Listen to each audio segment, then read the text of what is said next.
Après quelques jours, ça devient un peu plus facile. Après quelques semaines, ça devient une routine. Après quelques mois, ça devient qui vous êtes. La discipline qui semblait être un fardeau devient la fondation de votre liberté. Les restrictions que vous vous imposez créent plus d'options dans votre vie, pas moins. Pensez-y de cette façon. La personne disciplinée qui économise de l'argent a la liberté de quitter un travail qu'elle déteste. La personne indisciplinée qui dépense tout est piégée. La personne disciplinée qui prend soin de sa santé a la liberté de jouer avec ses petits-enfants. La personne indisciplinée qui a négligé son corps est piégée dans les limitations. La personne disciplinée qui lit et apprend a la liberté de créer des opportunités. La personne indisciplinée qui a négligé son esprit est piégée dans l'ignorance. La discipline ne retire pas la liberté. La discipline est ce qui la crée. La vérité sur la vie. Maintenant, laissez-moi vous dire quelque chose sur la vie qu'il m'a fallu des années pour comprendre. La vie n'est rien d'autre qu'une collection de moments. C'est tout. Et à chaque moment, vous avez un choix.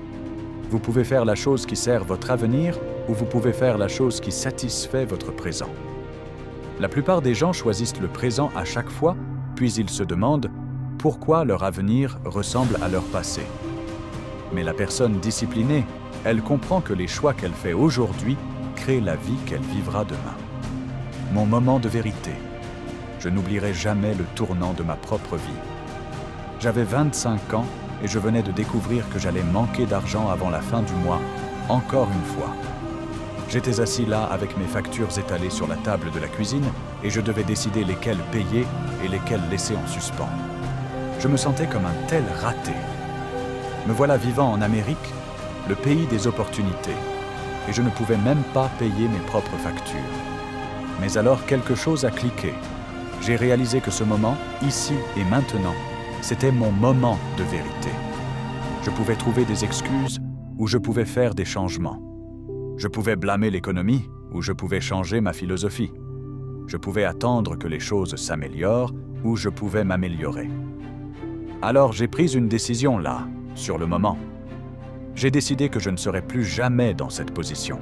J'ai décidé que je deviendrais un étudiant du succès. Je lirai tous les livres que je pourrais trouver. J'écouterai chaque personne qui réussirait et qui voudrait me parler.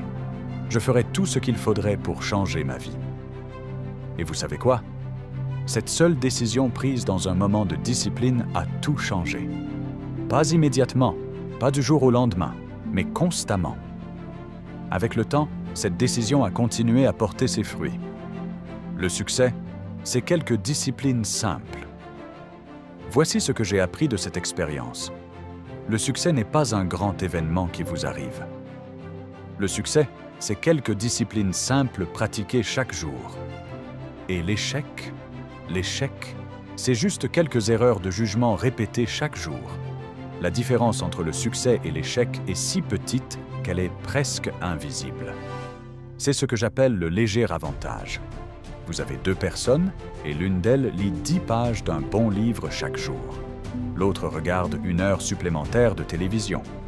Après un jour, quelle est la différence? Rien. Après une semaine, toujours rien que vous puissiez voir.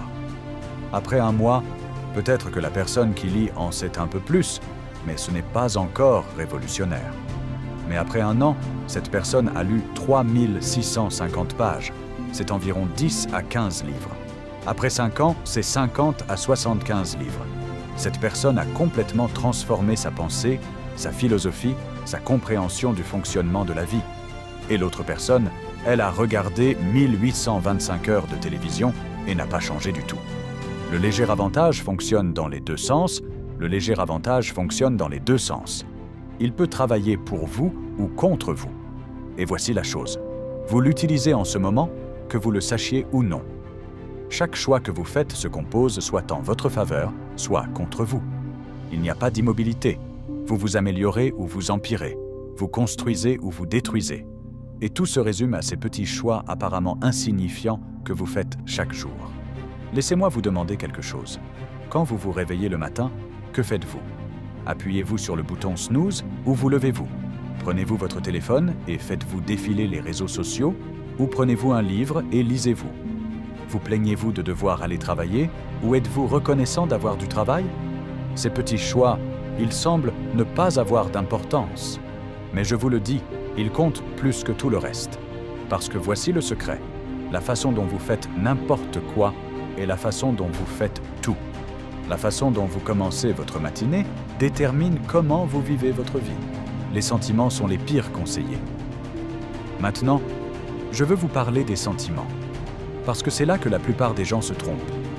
Ils laissent leurs sentiments diriger leur vie.